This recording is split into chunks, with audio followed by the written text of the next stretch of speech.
What is up, Earthnoids and Spacenoids? I am just a simple Newtype, and in this episode we are returning to the original Mobile Suit Gundam novel, Volume 2, Escalation. Last time in Gundam Volume 1, Awakening, Garmo was killed by the Pegasus in his space gal in a battle at the asteroid California. During the Battle of the Texas Zone, Amado kills the person he needed most, Lala Soon. The year is now UC 0080, and the war isn't over. This time, Amado escapes from Texas Colony and is found by a Zeon transport ship. Char 2 survives the Battle of Texas and regroups with Kycilia at Obaoku, and Kycilia starts forming her Newtype core. So let's get into this. Several nukes go off. Texas Colony is self-destructing. The Saffron and the Cisco head inside to find the Pegasus crew, but the fire caused the port to rupture, and there was nothing more they could do. The novel goes into detail about the colony mirrors reflecting so much light during the explosion that Kycilia and General Revel could see it from far away. Sharzaku was destroyed. The Elmith was able to destroy the Gundam, but Amado was able to eject in the core fighter. He makes a beeline out of the colony as it falls apart. Amado remembers Lieutenant Ralph saying, "If the power fails, your instruments are as useful as sunglasses in a cave at midnight. Nothing will ever beat your eyes and ears." As he makes his escape, he loses consciousness. But as he loses control of his body, his subconscious goes stronger. He asks Lala what happened. The whole situation happened in about 20 minutes. In that time, Amado grew a sense of understanding between him and Lala that felt more intimate than anything he felt from Frau Bo, who he knew his whole life. Unlike the anime where Lala's death comes at a time where Amado was almost already a fully realized Newtype. In the novel, Lala's death is the catalyst that triggers Amado's Newtype powers. He then resorts to anger. He wonders why she fought with Char. He wonders if she is in love with the Red Comet. He is speaking to Lala, but she doesn't answer him. Meanwhile, Amado is in a comatose state while floating out in space. Texas Colony collapses behind him. Life support systems will only last so long. General Revel is heading towards Granada at the same time Texas goes up in flames. Any survivors of the 13th Autonomous Fleet links up with Revel by orbiting counterclockwise while Revel's fleet orbits the opposite direction. Revel's battleship, the Drog, sent a message, "Butterflies in the desert." This is code to begin the attack on Granada. Everyone groups up around the Trafalgar-class ship. There are 17 Coral-class heavy cruisers, 20 Salamis-class ships, and 65 public attack ships. The Coral-class ship is a heavy space cruiser seen only in the novels. It has a higher firepower than the Magellan-class ship and is designed to rival the Chevet-class ship. In terms of design, it most likely looks like a tinier Alexandria-class ship. These ships were made before Minovsky particle interference became a thing. Also with him is Vice Admiral Carroll's fleet, consisting of his Trafalgar-class ship, the Garibaldi, 7 Magellans, 8 Salamis-class ships, and 30 public-class ships. Each Trafalgar carries 60 Cosmo fighters. These are DOP-like fighters that are now obsolete in the age of Minovsky particle disruption. Now they have been reduced to hit-and-run attacks. As Zeon advanced their Zaku mobile suits, EFF just kept pumping out Cosmo fighters and falling behind. The closest they have to something mass-produced is the VX-76, nicknamed Mr. Balls. This is the novel's version of the ball. It is too primitive to hold a beam rifle, and still is a flying coffin. Although still in testing and not in the mass production phase, they still have 40 gems, while the Gundam and Gun Cannon essentially are doing live testing. They need to catch up fast. As the attack begins, Revel says the phrase, "Tora, Tora, Tora," the phrase used during the attack on Pearl Harbor. Also a good movie. Go watch the movie Tora, Tora, Tora. It's way better than Pearl Harbor. Revel and Carroll's fleet begin descending into Granada. Zeon detected their forces and gathered to show resistance. Kycilia hasn't had any word from Giran. Obaoku Space Forces won't provide help until they have Revel's route of attack. In the novel, they describe Kycilia's mask as a rubbery texture that fits over her face like a thin piece of skin. I like to think that it looks like Snake Eye's lips in that terrible G.I. Joe movie. In this version, she also uses it to hide the stench, but also as a good luck charm, as the only time she didn't wear it into battle, someone exploded next to her, thus causing her smell fetish. Revel's public-class ship begins moving in. They fire missiles that emit an electromagnetic field capable of mitigating beam weapons. Zeon has to switch to ballistics. Cosmo fighters begin swooping in and dropping bombs. Salamis and Musais begin firing at one another. Jims and Mr. Balls also join, though probably not ready for the big leagues just yet. Carroll's forces attack in the east. Zeon is on the defensive the entire time. Kycilia gives the orders to retreat. She says to tell HQ and Giran that if they had one more fleet, Granada wouldn't have fallen. She gets on the Zanzibar-class ship, the Swalmel. The Swalmel in the anime is under Drin's command and is a Salamis. She abandons Granada. Granada is now in the hands of the Federation. This gives them a perfect base of operation to begin their assault on Side 3, Zeon's homeland. They renamed Granada to FS, or First Step. Out of the darkness, Amado emerges from the light as he is reborn. He then talks to his mother, wondering why she never came to the colonies with him and his dad. In this Oedipus complex moment he is having, he goes through anger, resentment, and denial, all while wondering why Mommy abandoned him. In the distance is a high-pitched sound. For a moment, Amado thinks it is Lala singing. Amado came to consciousness to a girl giggling. It is a girl named Cusco Al. They are on a ship called the Caseta 3. Their transport spotted him in space. He drifts back to sleep where he has a dream about his mother naked, wearing nothing but a red cross, sleeping with a man that isn't Tim Ray.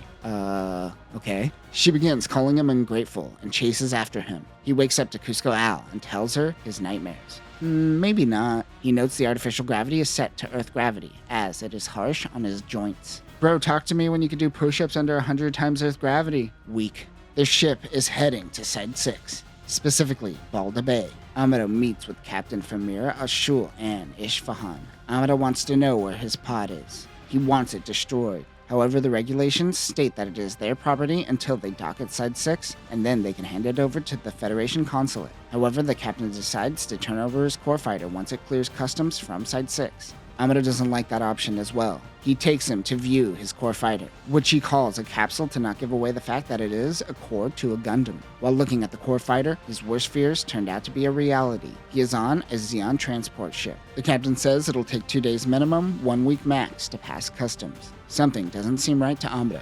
Even though Side 6 is neutral, they tend to lean towards Zeon. The president of Side 6, Rank Kipradon, is rumored to be working with Kycelia. It seems it is just the captain who is allowing him to roam free, as everyone seems to want him to be a prisoner of war, except for Cusco. He wonders, where does Cusco Al fit into all of this? Amado asks Cusco for a cup of coffee. In the novel, he describes her hair as chestnut, though her only appearance is in Girin's Greed, and her hair is pink. The two flirt. He's being flirtatious on purpose to get intel. But interestingly, Cusco can sense this, yet still helps. He wonders if she is a Newtype, but he has no connection to her, like he did with Lala. The two drink their vending machine coffee as Amado tells her that he needs to get his capsule, or his superiors will have his head. She says that they are docking soon, so if he plans on doing something, he better do it soon. She asks to help, which confuses and arouses Amado. Usually I'm making jokes about Amado being aroused. Not in the novel. This is all Tomino's doing. Cusco is able to convince the deck to allow them to do a spacewalk to take a photo of Side 6. They somehow allow this? Side 6 only consists of 8 colonies. Balda Bay is the biggest structure ever created by man. Amado floats out to the core fighter. Someone was definitely in it, as the self-destruct mechanism was removed. Luckily, there's a dummy box which contains extra explosives and a flare. He sets the explosives as alarms go off on the ship. The core fighter explodes. He wonders why Cusco helped him. She says it is because he is cute. They are surrounded. Char is visiting Kycelia at Abawaku. She reads his report on Texas Colony. Only he and a few of the Zanzibar crew were able to get out. They jettison out into space, where they were picked up by a Musai heading towards Granada. But once they got word of its fall, they changed course towards Abawaku. In the novel, Abawaku was 2 asteroids that were joined together, which means the upside-down penis look was a choice. They refer to it as an umbrella, but it is totally an upside-down pointy dick. While on the asteroid, she is trying to recoup as many Kycelia loyalists as possible. Their numbers are far and few between now. Char sees that Dozel and Girin didn't lift a finger and wanted Kycelia to fall. The Zabi family seems to be unraveling. He hopes it falls apart without him having to lift a finger. In her attempt to bolster her numbers, Kycelia is considering starting a Newtype core. It also seems Girin is planning on luring Federation forces in between Solomon and Abawaku and taking them out with one blow. Char knows of this too because of Garma. She knows he isn't making any real progress and no one blow will win a war.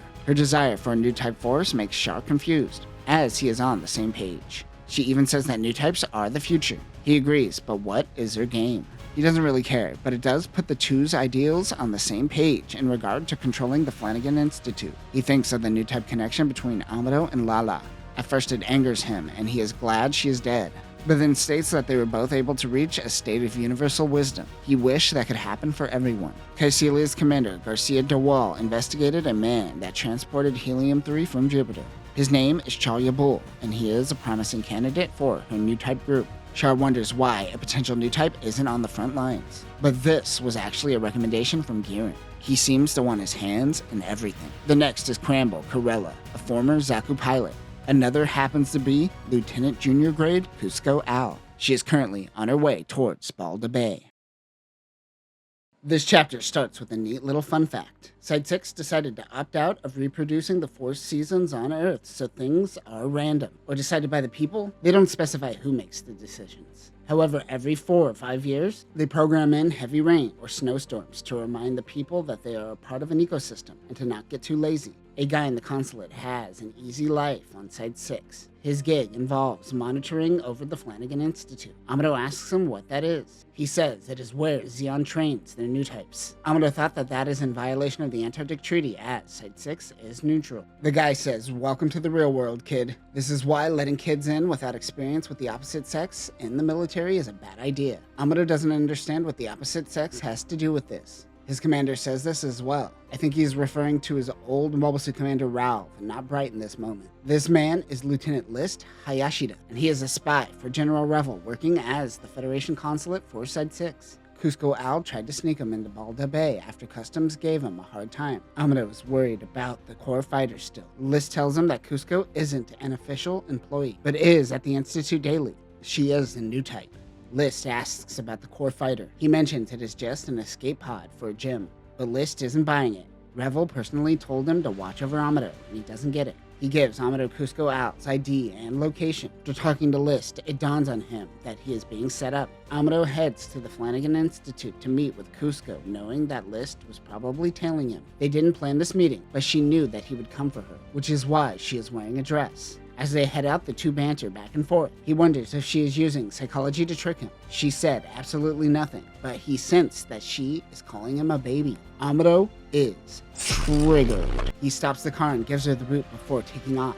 He realizes how stupid that interaction was. But it's too late now. He has to commit to it. Good job, buddy. The Federation forces took over Granada and renamed it First Step, or FS. This functions as the Federation Forces' base of operation as they set their sights on Side 3 and Abawaku. The Von Braun side was named LH, or Lacombe, as it faces Earth. From Balda Bay, Amado hitched a ride on a Salamis ship, the Trichegan, heading back to Earth. Back in the arms of the Federation, it seems like he is being treated like an executive officer, but in reality it seemed like he was a prisoner. Also on the ship is List, who the crew is keeping at a distance. Amado hopes that he never meets Cusco Al again, because it would most likely just end up being another Lala situation. It has been 2 weeks since the Battle of Texas Colony. The Trichegan docks with FH when Amado meets the Pegasus crew. He assumed they all died during the battle. He was hoping to see Ryu, but then reality hits him. The captain tells Amado congratulations, and they look forward to his future successes with the 127th Autonomous Squadron. He doesn't seem to know too much, but it seems that Amado was handpicked by General Revel. Everyone crowds around Amado, welcoming him back.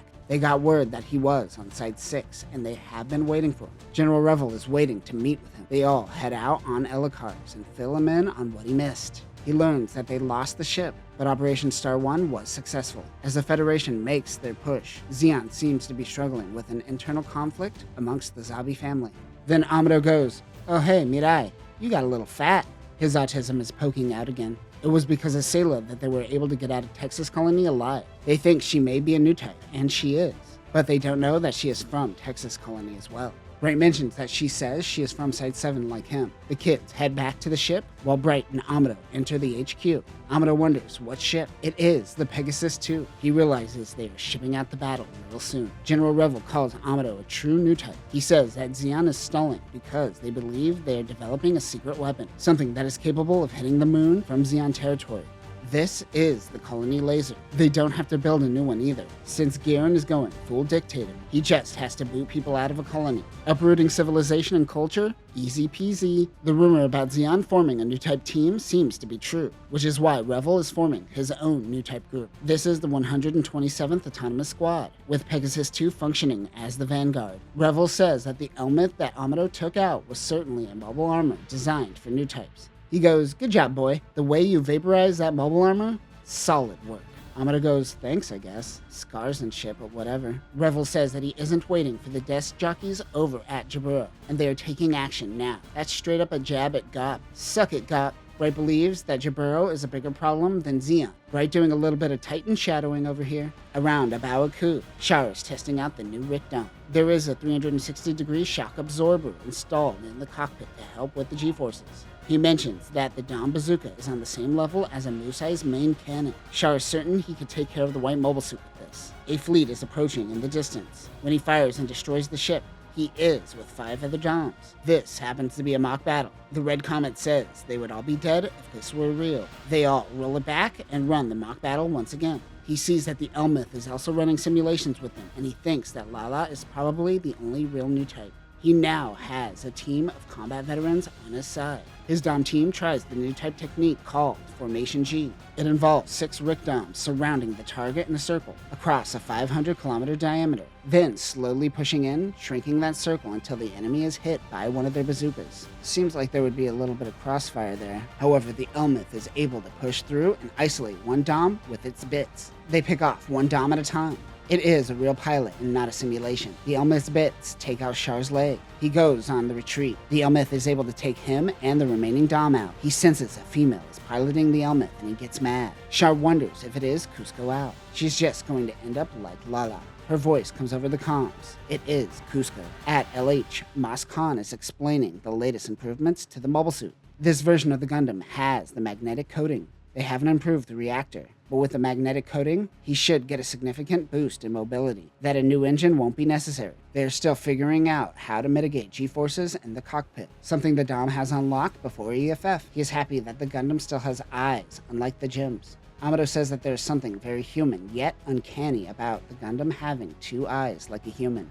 While in the cockpit, he sees and feels the warm light. He thinks it is Lala, but it soon vanishes, and he thinks that it is just his imagination. He felt a chill. He wonders if new types are merely tools of destruction. Will his fate be no different than Lala's? The new mobile suit has the grace of a boxer. Amado launches in G3. The RX-78-3 G3 Gundam is a testbed mobile suit that was used to master the magnetic coating. It is equipped with the NICN system, the newest version of the learning computer that was also used on Alex Gundam. This retains the core block system and hardpoints. Weapons include 60mm Vulcans, a saber which can be swapped for a beam javelin, a beam rifle, a hyper bazooka, a shield, the Gundam hammer, and the hyper hammer. In the novel, it doesn't seem like it's a part of the BOA line of beam rifles, though it still has the same firepower.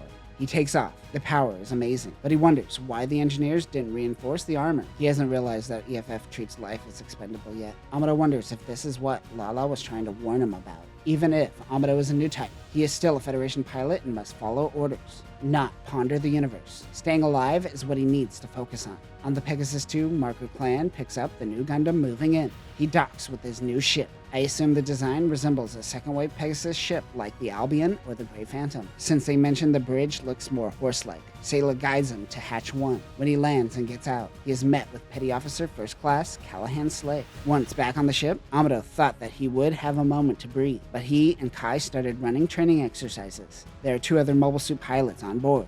Ensign Sarkis McGovern and Ensign Korea Maha. Seeing familiars like Marker and Oscar made him feel at ease. But fuck you, Kai. While in the cockpit, he thought he felt the presence of Lala. But then, Sayla comes on the radio. Amado then realizes that he's really horny. He decides he is going to try to hook up with Sayla. The Zabi High Council has a meeting. At this meeting is Prime Minister Darchia Bakura, even though Side 3 has civilian government. Just like Degwin, they are simply Girin's puppet in all of this. Most of the other ministers are in the pockets of the Zabis already.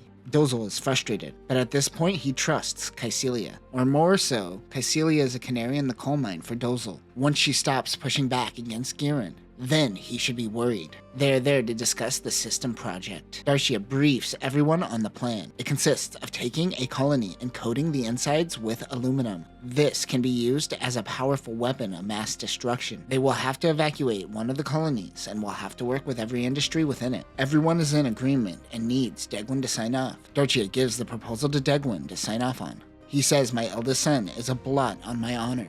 Darchia didn't know what to think of this. He then mentions Kycilia and wonders if he means for Kycilia to oppose Giran. Darchia gives the proposal back to Giran. While giving a speech, Degwin walks out of the room. The Pegasus 2 was doing training exercises before returning to LH Moonbase. They don't know when they are going to ship out again, as High Command never tells Bright anything. Sayla takes Amado to his new quarters. Everyone is already used to the new ship. Amado could sense that Sayla was sad. He is checking her out while they navigate through the ship. Amado tells Sayla not to call him ensign. He is not flirting well. While in the hangar, he runs into Matilda Agent. It's all the girls Amado thinks about late at night in his quarters in one place. But with Matilda is Lieutenant Woody, who is the one in charge of maintenance for the ship, and Matilda's boyfriend. All of Amado's youthful energy escapes him. I would suggest jumping off the ledge, but you're in 0G. You will just float in all that cringe. No suicide for you today. Sayla says, I'm so embarrassed for you. Your quarters are this way. Can I go now? Amado asks Sayla to join him for a meal. Military-grade food. She agrees. He goes to shower before meeting with her. Amado contemplates what's with the aura she has. It is more than sadness. There is something dark in there. This is, of course, her hiding the fact that she is the daughter of Zeon. The two have their date. Sayla mentions she wasn't on the ship when Pegasus went down. She tells him she was looking for an escape route as something was pulling her, leaving out the part where she met up with her brother Shar. Amado thinks maybe she is a Newtype. Newtypes don't have superpowers, however. She then mentions that she has a brother and there was a weird connection when he is around. She mentions it's like a seizure. Amado thinks this is when two Newtypes are on the same wavelength, just like he and Lala Soon. He then guesses correctly that her brother is Shar. He did it half-jokingly, but she wonders how he knew. Amado says, I don't know, Newtype stuff I guess? She even tells Amado that her father is Zeon Daikun.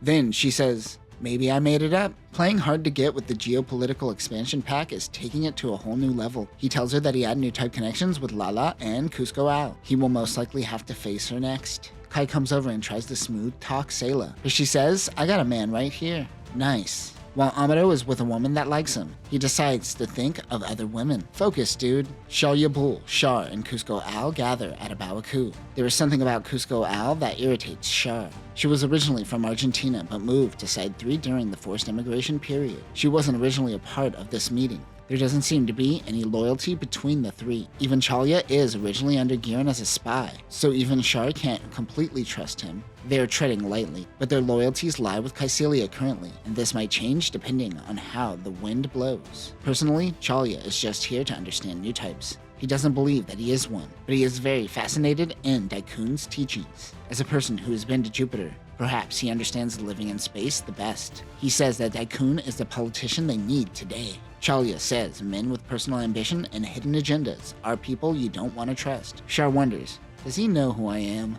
Chalia and Shar tell Cusco Al to let the men handle this, and they head to the bar to begin their potential coup. Shar trusts Chalia more than Cusco Al. Amado and Sayla hook up. He wakes up to a bad dream while holding on to Sayla's boobs. Sayla then wakes up crying. She takes a shower and tells Amado that Shar might do something horrible in the name of Newtypes. She wants him to kill her brother. This greatly turns off Amado. He says that he doesn't kill for personal reasons, and he may never see Shar on the battlefield again. She doesn't like the Sayla she is becoming. He takes a shower and gets back in bed with her. He's over being mad for now. Kycilia and her forces are moving from Granada to Abawaku, while Dozel is linking up with Solomon before making an attack on LH. This is intel just given to General Revel. Revel notes that the Zabi forces are equally divided, which will be their downfall. But he doesn't know where Zeon's Newtype unit is moving, perhaps Abawaku. Revel also knows about the evacuation of Mahal Colony, but not why. Meanwhile, Amado and his insecurities are interrupted by a Stage 1 alert. Oh, thank God. He rushes towards the hangar and gets into G3. Sayla is already on the bridge, talking to Amado on the comm. What does a red alert walk of shame look like? Amado mentions G3 is 16 meters. Just 16 meters in the novel, huh? He launches and releases the safety on his beam rifle. He flies instantly into Minovsky particle interference. Eyes don't fail me now. Suddenly, something looks like it is breaking through the defensive perimeter. Amado wonders why Fetties are letting the enemy get so close. He fires his rifle, mainly to get the attention of the rest of the Federation. LH is attacked. In the novel, justification for fights devolving into close combat battles is due to a lack of any real standard protocol, as mobile suits are still new. So all fights just apparently end in clashing with one another. Ensign Sarkis and Kriya and Gems come to back up Amado. He sees the Pegasus in his peripheral. One Salamis overextends itself. That is when a mobile armor takes down the Fetty cruiser. Amado is certain that is what Lala was piloting. The Flanagan Institute seems to utilize Newtypes more so than the Federation. Kai and Hayato join the battle. 6 more mobile suits approach in a V formation.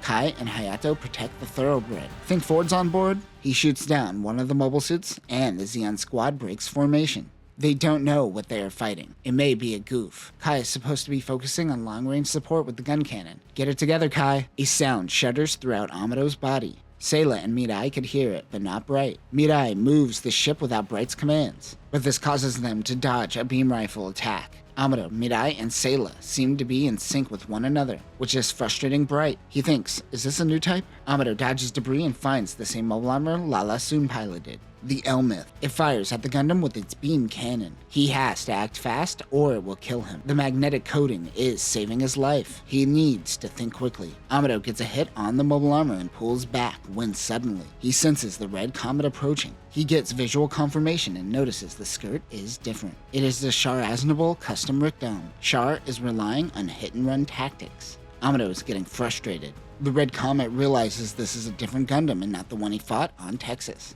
Chalya is also in a Rickdome. Char thinks that Chalya possesses more skill than him. He wonders where Cusco Al went, not knowing she was hit. Amado is getting nervous. Amado gets into some crossfire. Char and his team are losing ground, so they decide to retreat. The Pegasus 2 returns to LH, where Revel promotes everyone, except for Slugger. Poor Slugger. As their Newtype core, they need the confidence of high command to move forward in battle. Jaburo doesn't like this, as everyone is too young. They all gather in the mess hall. Amado tells them that the power of a Newtype boner is quite strong, though he doesn't go into detail about Lala soon. Bright says most people would think this Newtype speak is crazy talk. Kai says this war will go on while the top brass counts stacks from the safety of Jaburo. Slugger tells him to be careful. He may be a spy from Jaburo. Everyone for a moment thinks he's speaking the truth. Is this guy a spy? Amado wasn't able to get a close look at their new Rickdomes. Bright does some flirting with Mirai. He thinks maybe I can have sex with her, but chooses not to as they are about to head into battle. Caecilia praises Char for the previous battle. She wants to make the Newtype force the centerpiece of the space attack force. Caecilia is usually strategic, but she is starting to lose it.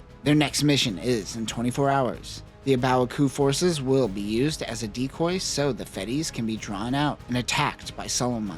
Caecilia's forces are to lure enemies into the line of fire of the solar ray. Char wanted Chalya Bul to use the Elmith, but it is already tuned for Cusco Al. Caecilia wants to bring on all the Newtype potential candidates. Chalya and Char check up on Cusco Al in the medbay. The Psychomu interface makes her nauseous. But more importantly, she has never been hit before on the battlefield, and her pride is broken. She realizes that this is what it's like to fight another Newtype. Bright doesn't know the details of the next mission. He is still being left in the dark. Kai thinks they're attacking Abawaku. All Bright says is that the operation is named Chimbalo. Remember, even in the anime, this operation was EFF's original push on the Zeon space front. Once the Fetties captured Solomon, they reassessed and they pivoted to Operation Star 1. They all wonder what their target is. Mirai looked at Amado's files, and it seems like the Federation is using this crew as some sort of Newtype secret weapon. No one really knows exactly what a Newtype is at this point. Bright is just focused on surviving this war, but if they do, they will be treated as heroes. The crew is starting to bond more. Meanwhile, Char is flirting with a girl named Margaret Ring Blair. This is Caecilia's assistant. Char feels a strong attachment to her, but doesn't want to create a savior complex like he did with Lala Soon. He asks how the scar on his face makes her feel. She says it is quite ugly, but it works for him. Remember, this is a self-inflicted wound to hide features that make him look like Zeon Daikun, and it gives him an excuse to wear the mask. Dude literally forgets about Lala relatively quickly. Lieutenant Commander McVary's 203rd Squad finally came to support the Pegasus 2. They used the Tomahawk Cosmo Fighter. The Tomahawk Cosmo Fighter is a space fighter used by the Earth Federation forces, with verniers on the wings. There is no image of this fighter, but the closest thing would be the Toriadis, but with a fatter fuselage. These are old and have plexiglass canopies, but they are still very fast. Weapons for these fighters are unknown. McVary doesn't get along with the Pegasus 2 crew. Kai and the other crew members talk shit about the commander. The 127th Autonomous Corps currently consists of the Pegasus, the Cypress, and the Graydon. They are heading to a point called Area 365, which makes up one point of the Zeon Triangle. The other 2 points being Abawaku and Solomon. They won't have support when they head into this area. McVary thinks they're going to die during this mission. The Gundam, gun cannons, and gems head out for formation exercises to keep all the pilots on their toes. The Elmith hasn't been spotted since the LH Moon incident. Amado has a sudden urge to survive the war and claims it is because of Sayla. He thinks that the relationship with Sayla, and to a lesser extent Lala, is something that transcends physical desires. G3 comes in for landing. Commander McVary tries to start shit with Amado, but he plays it off. McVary thinks of the Gundam as a giant toy. Amado heads to the briefing room. The Cosmo fighters come to the briefing room as well. Bright wants Amado to brief the team as the Mobile Suit Commander. Amado tells him that they would have been dead if this was real combat. He tells the team not to worry about the old guard, and looks McVary in the eyes. That's right, I'm talking about you, bitch. McVary tells him that he needs to be more concrete with his men. He is being too ideological. Amado relates the Newtype sense to Ki, a situational pressure of the sense. Their judgment would have gotten them killed. Kai says, even me? Yeah, dude. Amado believes that the Elmith pilot is an even stronger Newtype than Lala. We know this is Cusco Al. She is emitting waves that enemies hear in their head. The noise that people heard when Lala approached them in the main series is given more to Cusco Al in the novels. Mid-briefing, it clicks in Amado's head that the pilot is most likely Cusco Al, who he already encountered. Amado continued discussing tactics for over 2 hours. Sayla is the last one in the room after the briefing with Amado. She is still insecure about mentioning wanting to kill her brother. They ponder about new types. They can't read minds. But 2 new types can create a bridge that ultimately helps in better human understanding. Amado finds Sayla attractive in the moment, but he is trying to keep his emotions in check before the upcoming battle. Must tame boner. Amado asks if Sayla could feel it. Char and Cusco Al are definitely on their way. Sayla says she felt a sort of pressure, but chalked it up to stress. Amado thinks that they have to put a stop to this operation. He says that they need to figure out who is dragging out this war. She thinks he is crazy. Sayla says it is easier being an only child because you don't have to worry about losing someone you love, referring to Char. Amado, being an only child, finds this offensive, so he just gets up and walks out of the room. Cusco Al is informed that they are going up against the person who took down Lala. She tells Chalia Bull that she has met the pilot before on Side 6. She thinks to herself, do I like a Fetty? At Solomon, they notice a blip. The 127th reach Area 365. Revel hopes that Caecilia believes that this force is carrying new types, whether it is actually true or not. The 127th gets a red alert. The Cosmo fighters launch. 3 Musais approach with 6 Zakus. Bright readies the main cannons and fires. The skies light up. Pegasus 2 begins evading. Mirai dodges a bombardment. They fire anti-air missiles. Pegasus then fires the cannons again and are able to take down 1 Musai. But Zakus are responding. McVary's team is on their way. Amado and the mobile suits intercept the Zakus. Sarkis takes on the Commander Zaku. It evades his attack and moves in on him. Amado comes to save the day. He tells Sarkis to get it together. They move fast before another Zaku fires at them. They all get a kill, leaving 1 Zaku who retreats. Kriya tries to shoot, but it gets away. McVary and his team focuses on the cruisers. They handled this with precision. McVary lost 4 fighters and blames it on Amado. They argue once again over the validity of new types. Revel sends out a blue signal flare which alerts the commander to open an encrypted message. This finally told them of their next target, Abawaku. Bright and his team's mission is to destroy any forces coming from Solomon. They will be targeted by both Solomon and Abawaku.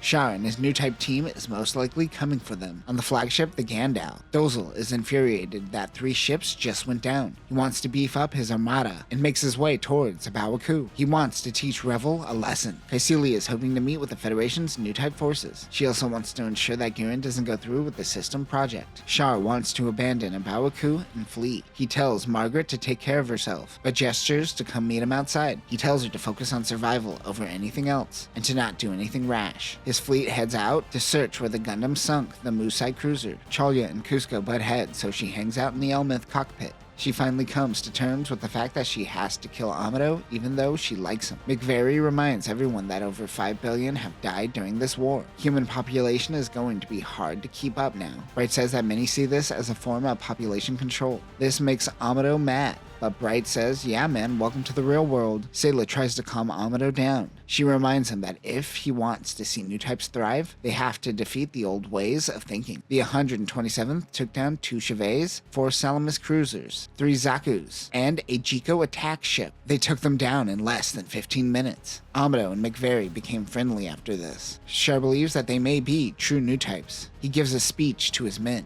7 Rickdoms launch with Cusco Al and the Elmith. They are luring the Pegasus into the debris field. On Luna 2, Frau is working at a local military vehicle maintenance plant. She now has custody of Kika, Let's, and Katz. She gave up on her dreams of becoming a fashion designer, as she has mouths to feed now. Amado thinks that they are walking into an ambush. Bright decides to plan accordingly. G3 launches. Cusco waits in her Elmith. She thought for a moment about throwing a wrench in Char and Chalya's plan. The Elmith, followed by the Rickdoms, pop out of the debris field and begin their attack. Cusco releases her bits. Their home ship, the Madagascar, readies its cannons. In the novel, Tomino mentions that the bits all have cameras, which the feed is sent directly into Cusco Al's brain via the Psychomo. That's kinda neat. One of the Elmith's bits are destroyed. It is the Gundam. She then feels hatred for men who start wars. The Madagascar fires off one of its nukes. Amado aims his sights on the nuke. Kai and Hayato take care of some of the Elmith's bits and cover the Gundam's back. He takes down the nuke, causing everything to shudder. He then pushes forward, but the Elmith stops him. The pilot is faster than Lala. Cusco Al projects Newtype waves around her. She closes in on the Gundam. Char comes in to help her. She still wonders if she was just fighting Amado. Char tells Cusco to retreat. She gets out of there fast, but she feels something emanating from the Gundam. It bugs her so much that she re-engages with the mobile suit. Amado tries to keep on top of the Elmith. He isn't able to get a shot on the mobile armor, but he is able to kick the Elmith. The Gundam uses its Vulcans to take out a bit with a nuclear missile. The Elmith and the Gundams clash over and over. Kai and Hayato make sure no one interrupts Amado. Char breaks through their defenses. He tries to get a lock on the Gundam, but struggles. This is just like the battle with Lala. The 3 of them dance as they try to hit one another. The Gundam swiftly slices through Char's Rickdom's leg. Char has to disengage. As he retreats, he hears the Newtype ringing in his ears. He tries to reach Cusco, but gets nothing. Amado and Cusco are connected. He tries to tell Cusco to retreat via Newtype thoughts. Amado realizes this truly is Cusco Al. His response to this is, "Just so you know, I never wanted to sleep with you." Cusco says, yes you did, and you totally could have scored if you made a move. The Gundam takes out her final bit. Char tries to interfere as Cusco throws up in her pilot suit. Amado strikes the Elmith and a silver light emits. He then sees Cusco's past. Her mother is being stabbed by a Fedi soldier. Her father is already dead, laying on the floor. Cusco Al and the Elmith are incinerated. McVary moves in on the fleet. Char needs to retreat, but sees the Gundam. Char yells at Amado for killing Cusco. Amado says, "Don't make me kill you like your sister wanted." This greatly affects Char. Another light goes off. It is a nuclear bomb. Amado fires at Char when his beam rifle explodes. He has no choice but to retreat. Sarkis was killed during this battle, along with 3 of McVary's men. Also, the Graydon was destroyed. He tells Sayla that she told Char what she said about killing him earlier. She decides to slap him. Outside of the debris field, they get some rest. Soon, the final attack on a Bawaku will take place. And that will conclude Mobile Suit Gundam Escalation. The relationship dynamics were definitely the most interesting part of this novel, simply because the battle dynamics were the exact same as the Lala arc. They just did the same thing again. However, we get a wealth of sexual understanding when it comes to Amado. Tomino makes everyone awkward and autistic even in the bedroom. However, he ensures that Amado stands on business with some sense of honor. Next time we begin the final novel, Mobile Suit Gundam Confrontation. Giran plans on using the solar ray to kill his brother and sister, as the Supreme Commander has a fear of Newtypes. Amado and Sayla's relationship begins to unravel, and the boys do something really weird with something called an amulet. Guess what gross thing the amulet is made of? But that will do it for now, Newtypes. Remember, don't tell your lover's brother's secrets that she tells you in the bedroom. Peace.